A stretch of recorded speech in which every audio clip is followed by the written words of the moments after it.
All right, well, look, why don't we start? Thank you so much for joining us and giving us half an hour of your time today. My name is Tim Wilkinson, and I'm a civil engineer. And I hope that today's session gives you a little bit of opportunity to learn about what civil engineering is all about. The fact that you've joined us and shown interest is fantastic.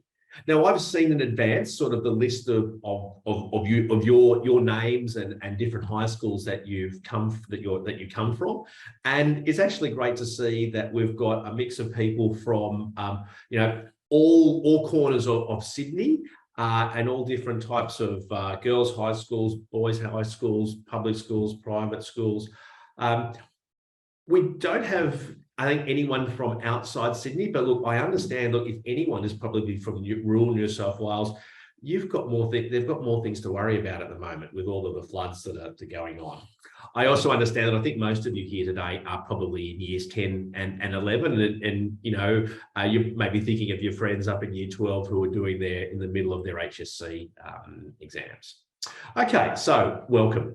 I actually want to start off and ask a couple of questions. I hope the first one is easy, and I would like you to, if you can, pop your answer into the Q&A box. Does anyone know where this is? There should be a really big hint, so this one's an easy question. Does anyone know what this is a picture of? Okay, Granville Station. Pretty easy. I knew this question was going to be easy. All right, number two. Number two is a little bit trickier. Does anyone know where this is? And I'm after hopefully quite a specific answer. Maybe a little bit tougher. Now, I've actually had someone say Katoomba and the Three Sisters, maybe because of the cable car there. But as Joe has said, it's actually Thredbo. All right, this one is hard. It's in Australia. It's a city in Australia, but it's not in New South Wales. This is quite a hard one. I'm not sure if many of you have even been here. I've certainly never been to this city. And Bianca, you've got it. Darwin, okay? Fantastic. So we've got the answers. All right, now that was maybe the easy bit. Does anyone know what these three places have in common? Granville train station, Thredbo, and Darwin. And remember, this is a civil engineering presentation that we're giving. Now, Joe has said big engineering projects. I'm after something a little bit more specific. Now, I know this is a little bit of a tough one, and in fact, it's probably your parents who might have a better idea. But look, Joe, it looks like you've got the hit the nail on the head. Disasters have actually happened there. Now, these were disasters that occurred definitely before you were born. In 1974, there was an earthquake in, putting it in the order, right? In 1977, there was a disaster at Granville train station. In Thredbo in 1997, there was a very significant landslide. And in 1974, there was a cyclone in Darwin. So here are some examples of some really significant disasters that have occurred in Australia, and they've got quite a significant civil engineering story around them, or perhaps what the solution is around them. Now, the Granville train disaster that occurred in 1977, 84 people died. And what actually happened there was that the railway tracks were not properly connected to the sleepers on the ground. And the railway tracks separated a little bit. The train ran off the tracks, and the train hit the bridge that was over the train line. The bridge came down and squashed and killed 84 people. What that meant for engineering is a very significant re-evaluation of how we made bridges and how we cross railway tracks. The risk of an impact of a train is really significant.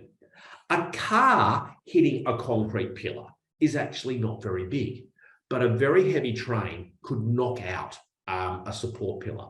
So this is in fact the new Bolt Street Bridge at Granville, and they made sure it was built without a central pillar. But things that are happening with trains and train lines are very, very substantial at the moment. Now, this is a picture of St Leonard Station, which is on the North Shore line, and it's something that's under construction right now. They are building some new high-rise buildings just either side of the train line, but covering it over with a public plaza. There is a huge amount of available space close to train lines where people want to work that is currently being developed. But how we do it safely is going to be one of the things that you might be dealing with as a civil engineer of the future. There has been big news just over the past month or two about redevelopments all between Central and Redfern. There's a huge amount of open space there above the railway lines. Some of the visions that have come from Atlassian, you know, that great big computer company, envisage building a tech central area. How we do that safely over 10 lines, 20 lines of railway track is potentially going to be something that could be your job in 5 or 10 years' time. Now, what about Thredbo, the Thredbo landslide? One of the reasons for that was, in fact, a leaky pipe. One of the things that you will learn as a civil engineer is that the strength of soil depends on the water content that's in there. And because there was a water pipe above some of the lodges on a very steep slope in Thredbo, that meant the site became unstable. And that caused that landslip. And I think it was 14 people died in that disaster.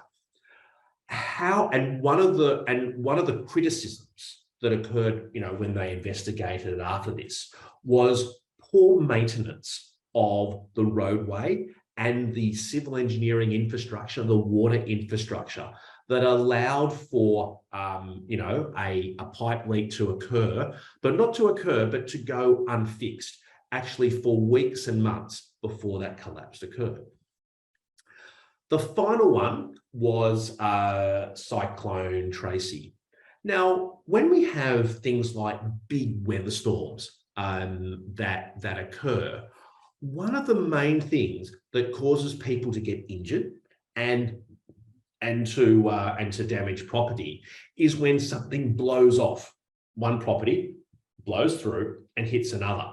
In fact, smashing glass when something flies through a piece of, you know, through a window like this one is one of the causes of some of the nastiest injuries that people get in a cyclone.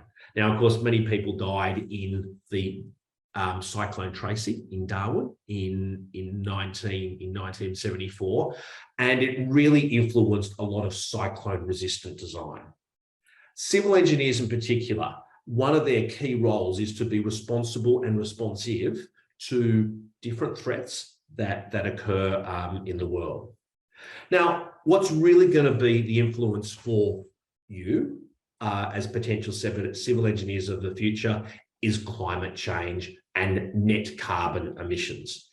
This is a picture taken just, you know, 3 years ago through those horrible fires that we experienced across New South Wales and Victoria. My generation, the old blokes, we have given you a poor deal. We have left you with a planet in crisis. And so everything that you're going to be involved with, whether you choose civil engineering or not, is going to revolve around ensuring that our construction practices and everything we do in engineering minimizes and reduces our carbon footprint.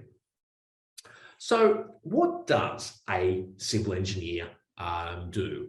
I mean, I hope the fact that you've joined us today means that you've sort of already got a little bit of an idea. And it's the design, maintenance, construction of all of our infrastructure, whether that be a road, which I've got the picture of, a building, a bridge, a sewer system that you might not see.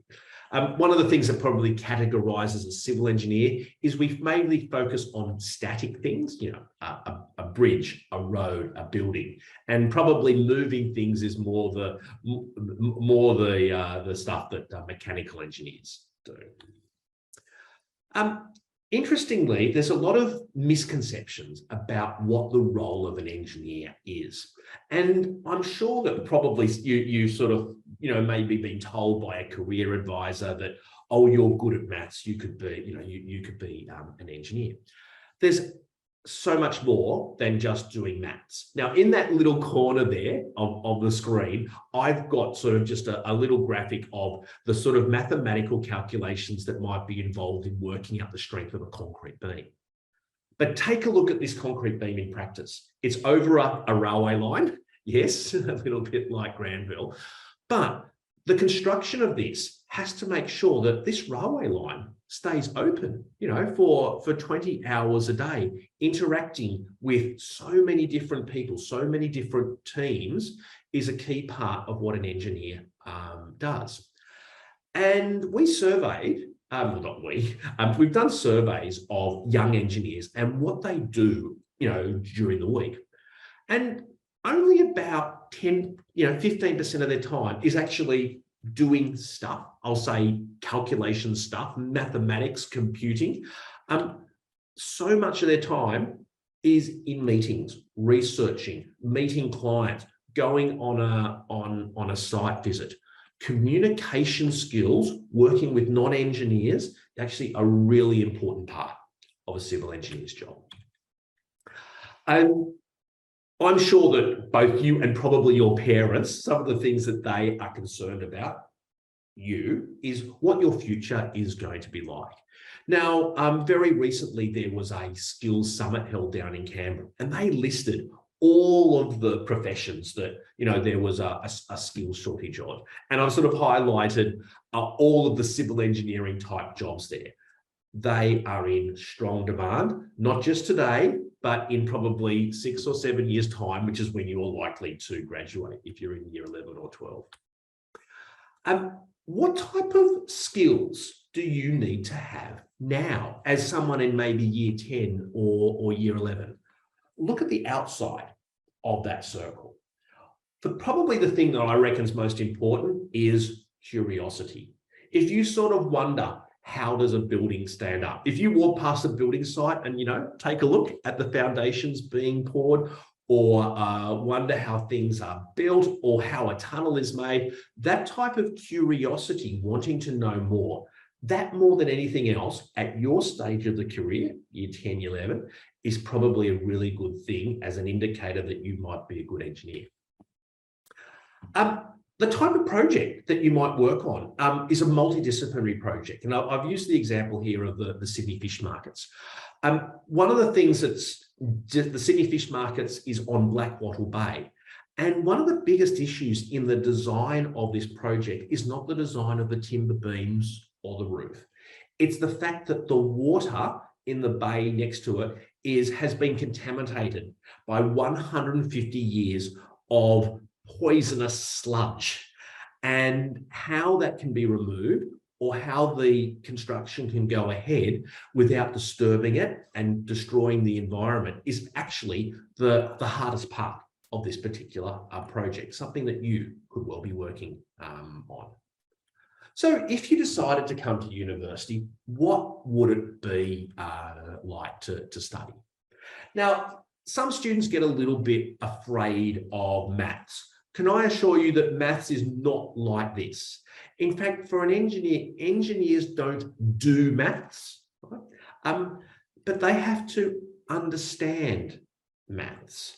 And you know, computers do a lot of the work for us, but we need to understand what these things are. In fact, one of the most important type of mathematics that an engineer has to understand is actually statistics and having an understanding about variability and risk, because they all come back to those disasters we were talking about a few minutes ago. In year 2, you would do basic theory of soils, environment, and transportation. And the reason why I've got this particular picture up, because it's the sort of thing that we do in our transport engineering classes. And it's not actually about designing a road or painting arrows on the road. It's about understanding the psychology of choice. Do you turn left? Do you turn right? Do you take a highway where you pay a toll or not? Those type of decisions are actually very important to understand the economic viability of a large transportation project. This picture, that's actually taken from the course I teach, that I'm teaching right now, year 3 steel design. Design is probably a focus of what you do in 3rd year. And we actually use the design that's come from a real engineering company and giving you exposure to real engineering drawings. And in 4th year, one of the things that everyone does is a final year thesis or project. And one of the most exciting projects I've seen recently is students who are using drone data to take photos of roads before and after floods. You can tell whether a road is damaged by the color tone of the road, how black or gray it is. The more cracks, the more potholes, the slightly different color it has when you analyze, Google Earth photos.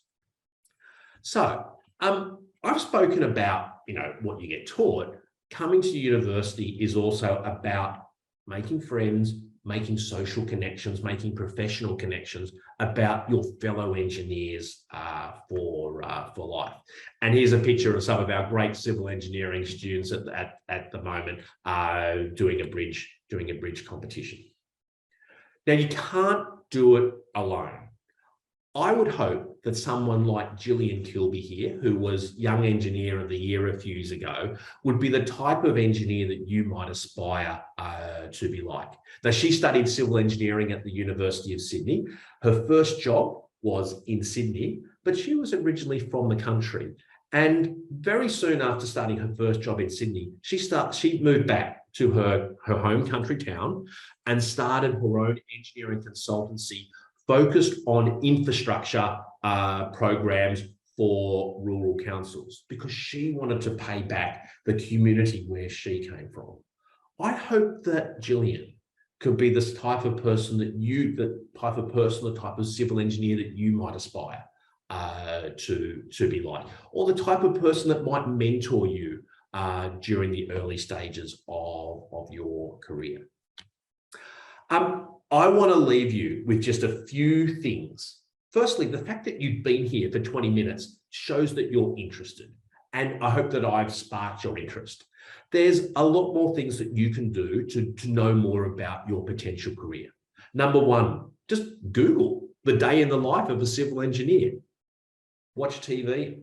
We can all do that. There's actually lots of different TV shows, on some of those channels, biggest, that highlight different type of jobs, construction projects, careers, just to get a little bit of a taste of what gets done. Drink coffee. This is a tough one. Do you know someone who's an engineer? Maybe your older sister, your mother or father, your neighbor next door is an engineer. Ask them out for coffee, get them to pay, of course, and ask them what they love or hate about their job. And finally, this one's probably a tough one, but if you can you go on an excursion or some site visit organised by a construction company, by Engineers Australia, and look at a real engineering project? See a real engineer. A real engineer looks just like you. So thank you so much for joining me. I hope in these 20 minutes, I've given you a little bit of a taste of what civil engineering is about and what it might be like, and what you might do if you came and studied civil engineering at the University of Sydney. We've now got a few minutes that we can answer questions if anyone's got questions for us. I think I've just turned off the shared screen, haven't I, Carlos? That is correct, Tim. Please, any questions? Put them in the Q&A on the chat. I'm more than happy for people to ask questions rather than answer questions. Now, if you're thinking about what questions you want to ask, here's something that you can do. Remember those three things that we started the presentation with: the Granville train disaster, Cyclone Tracy in Darwin, and the Thredbo landslide. After the presentation today, why don't you go ask your mum and dad, do they remember them? What were they doing when the Thredbo landslide occurred? Do they remember the Granville train disaster? It might be pushing it. I reckon most of your mum and dads might have been born. They're probably maybe a little bit younger than me. They're probably about 50 years old. It might be a struggle for them to remember some of those other, the Granville train disaster or Cyclone Tracy. I hope they might remember Thredbo.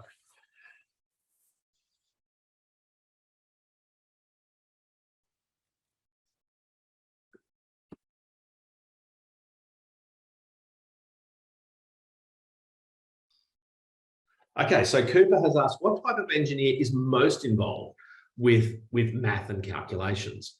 Now, I would say no engineer. I would not necessarily say that a civil engineer or a mechanical engineer or a biomedical engineer necessarily does more mathematics or not. That survey that was run about what does an engineer do, that asked actually every type of engineer, whether it was civil or mechanical or aeronautical, whether or not, what they spent in their day. And look, it was pretty common across it. In each field, though, there's probably some roles where you might do a little bit more than others. So in civil engineering, if you're more a design engineer, you probably do more maths. If you're, if you're what it's called a construction engineer, you're probably doing less calculations, but more thinking on your feet. Now, Nick has asked, is standard mathematics enough? So, Carlos, the answer is advanced maths is what people need, isn't it? Yes. So look, that is a very key message. At the University of Sydney, we do have a prerequisite, not just for engineering, but for a lot of our STEM areas in science or whatever, of advanced maths. The big difference between standard maths and advanced maths is it includes differentiation and integration. And they're two really important things that facilitate understanding of topics. Lara's asked, is physics a prerequisite? No. None of the individual science units that you do at high school are prerequisites. So, for example, you don't even have to do chemistry as a prerequisite for chemical engineering. Physics is good. I'd love you to do physics, but it's not actually a prerequisite at all.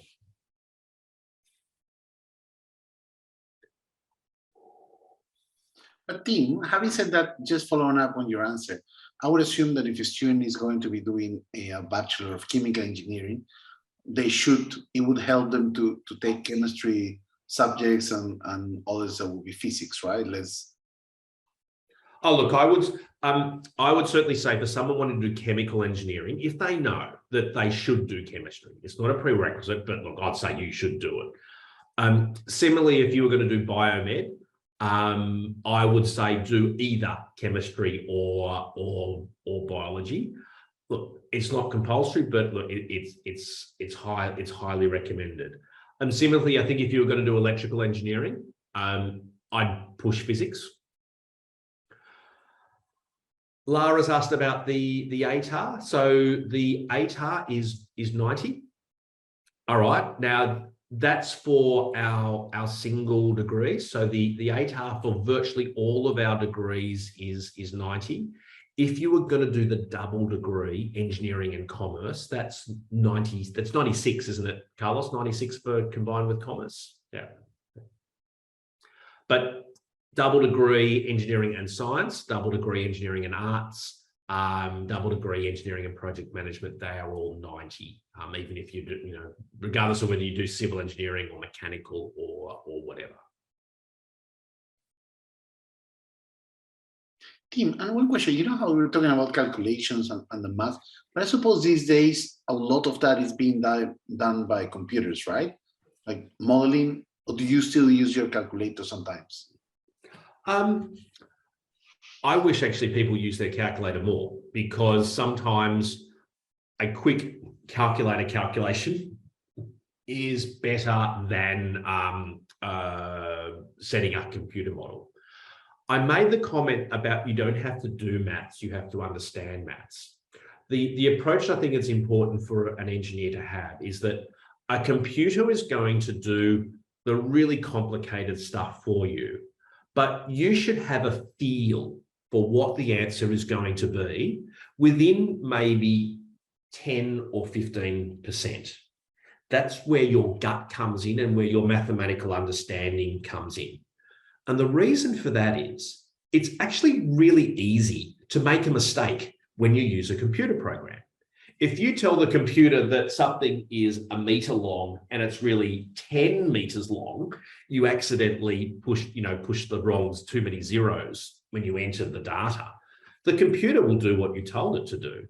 But if you know that you're expecting a certain answer and you go, hang on, this answer's not right, it's way off what I was expecting, that's a trigger for you to go, maybe I should double check what my entry data was. Understanding the sensitivity of certain behavior to the parameters that input it is, I'll call it a mathematical understanding rather than a mathematical calculation. They're the sort of things that a good engineer knows what to do.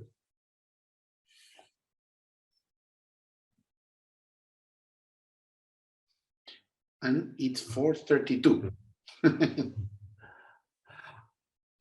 Okay, well, look, I know it was brief, but I think fast is good. And I actually want to leave you with a message. If after this presentation, you've gone, wow, civil engineering is great, that's good. If after this presentation, you've gone, wow, I hate civil engineering, that's good too. If after this presentation, you've gone, I don't know, I want to find out more, that's good too. I hope that we've given you some information to help you make an informed decision, and also maybe to do a little bit more research about civil engineering or anything else that actually takes your fancy. Because we want you to make sure that you make the right decision for you and what you want, not what someone else wants you to do.